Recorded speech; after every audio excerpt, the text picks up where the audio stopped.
আমি বাংলাদেশের সবচেয়ে বড় নাগিন সাপুরে। তাড়াতাড়ি আয়, রাসেল ভাইপার ধরতেইব। রাসেল ভাইপার বত্তা করে রাখামু। বিষাক্ত সাপ বত্তা খাই না মেলা দিন হয়েছে। জিব্রাডা হু হু করতাছে রে। আমার শরীরটা মর কাম দিতেছে রে। কি কোন উস্তাদ? হ, শরীরটা মর কাম দিতেছে, শিশি লাগতেছে রে শরীরটা, কিরম জানি লাগতেছে, অজ্ঞান অজ্ঞান লাগতেছে। দেখছে আমার ফাওড়া কেমন জানি করতেছে, ফাওড়াত কিতা দেখছে? হ্যাঁ, ফাওড়াত কিতা রে?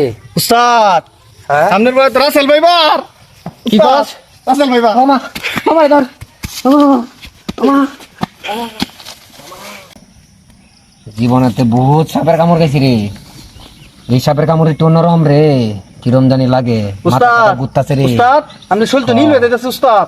কি কস? ও উস্তাদ আমি আগেই কইছিলাম উস্তাদ এই সাপের কামড় খাইলে মানুষ বাঁচে না। হ্যাঁ, ও উস্তাদ ও মায়া গো মায়া, আমার ফাউডি এমন করতেছে করে রে, গিরগি করতেছে শরীরটা, মোর গাম মারতাছে, আমি কি বাঁচবাম রে? উস্তাদ এই সাপে কামড়াইলে দুসত কেউ বাঁচে না উস্তাদ। আমার রাসমানি গাছাটান, রাসমানি গাছাটান। এই যে উস্তাদ এই যে ও সামরে হুর হুর।